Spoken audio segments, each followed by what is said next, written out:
Elkanoren inkognita hori, Elkano soluzionatu nahi zuen inkognita hori,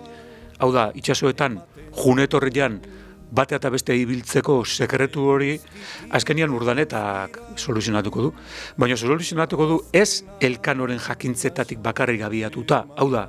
Mendebaldeko jakintzetatik bakarrik abiatuta, baizik eta jakintza horiek beste munduko beste leku bateko jakintzekin ustartuz.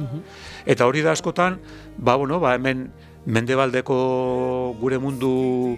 ez dakit nola esan, txurizentrista hontan edo, gure supremazista honetan, askotan aitatu ez deguna, bastarrera utzi deguna, alegia, beti gure heroiak izan dute mundu hain dutenak, badirudi beste guztiak ez dutela ezer egin, izan diala, ez dakit, sufriente batzuek edo honenian begira zeuden espektadore batzuek, guk beste guztia egiten gendun bitartean, eta gauzak ez dira horrela, azkenean Urdanetak ila 9 urte pasa zitunan, han diotenian, Moluketan diot, Elkanon hil ondoren iritsi zian ara, eta han gehatu zian,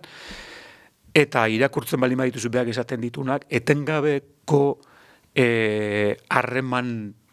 estua izan zuen bertako itxasketakin, bertako ontzilekin, bertako ontzigintzarekin, bertako pilotoekin, bertako ontzigileekin, eta jakintza hori guztia da azkenian Urdanetak bilduko duna, eta Mendebaldeko itxas jakintzarekin ustartuko duna. Eta horrek irikiko ditu atiak azkenian, han eta hemengo munduan bastar desberdinetan zeuden jakintzak ustartuz, munduan zehar ibiltzeko atiak zabalduko ditu Urdanetak.